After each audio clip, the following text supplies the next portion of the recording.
Oke, assalamualaikum warahmatullahi wabarakatuh. Perkenalkan, saya Adita Panji Perdana dengan NIM 1080. Saya di sini akan mempresentasikan hasil dari data mining LKM 9. Untuk soal nomor satu di sini kita itu disuruh membuat prediksi seperti di kelas praktikum menggunakan datasetnya itu dataset DO dan tidak DO pada PPT. Ini dia datasetnya. Untuk prediksinya itu memakai decision tree classifier. Untuk prediksinya, sebenarnya di datasetnya sendiri sudah ada hasil prediksinya, tapi eh, nggak tahu ini suruh prediksi lagi, langsung aja ya mungkin kita kerjakan.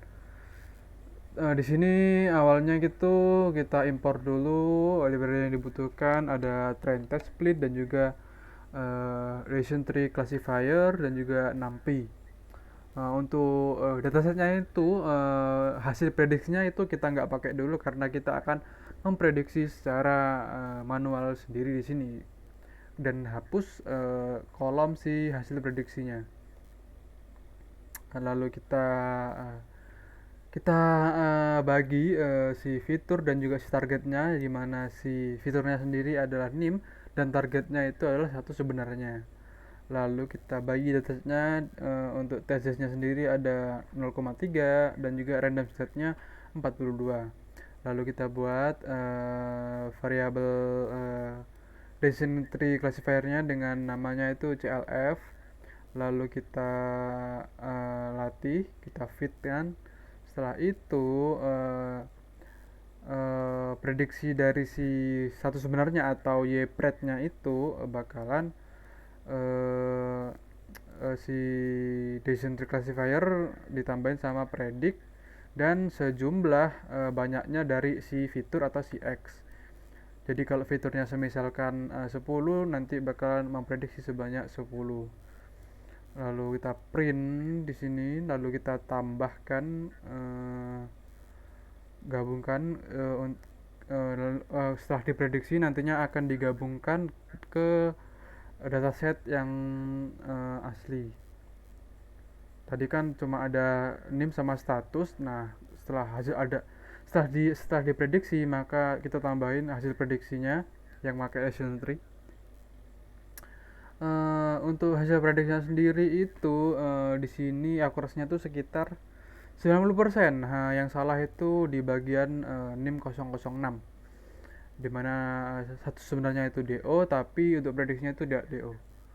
Lalu untuk nomor 2 sendiri itu kita tuh disuruh menjelaskan kapan sih kita itu menggunakan akurasi dan juga kapan kita menggunakan recall dan juga F1 score untuk studi kasus tersebut.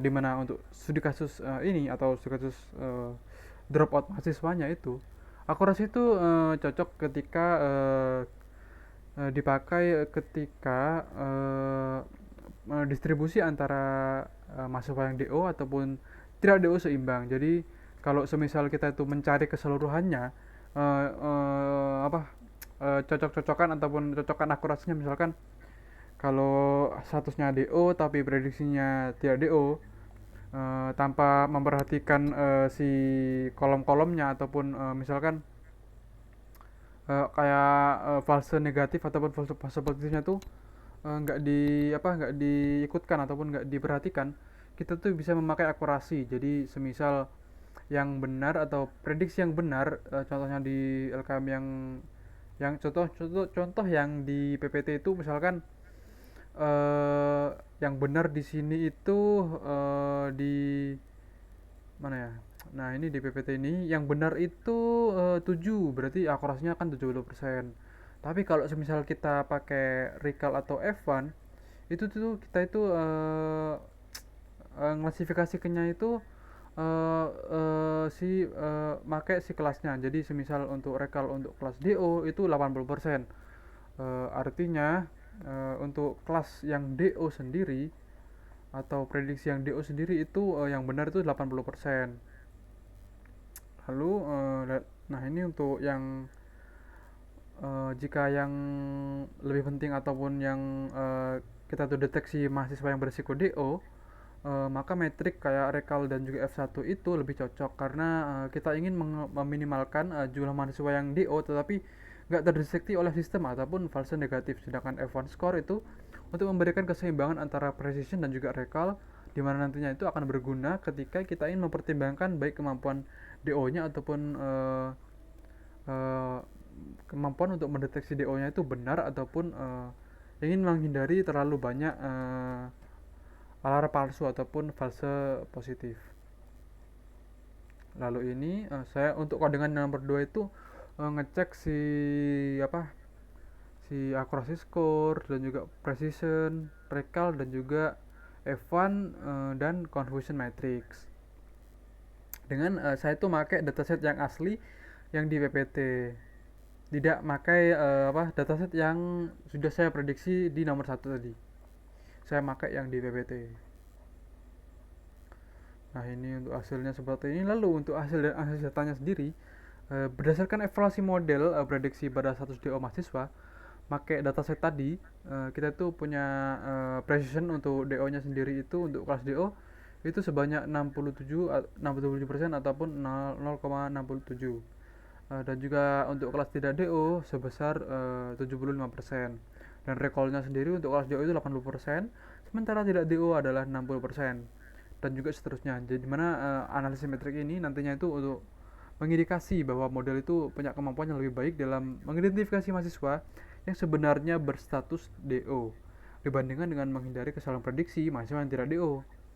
Lalu untuk kesimpulannya sendiri, secara keseluruhan model itu sudah memprediksi status DO mahasiswa menunjukkan potensi bahwa eh, model itu bisa memprediksi mahasiswa yang DO dan juga tidak DO dengan fiturnya itu NIM, walaupun sebenarnya fiturnya ini tidak ada kaitannya untuk bisa memprediksi, tapi di mana nantinya itu pengembangan mungkin bisa difokuskan dengan menambahkan kolom-kolom tertentu seperti tahun angkatan, berapa IPK ataupun yang lainnya.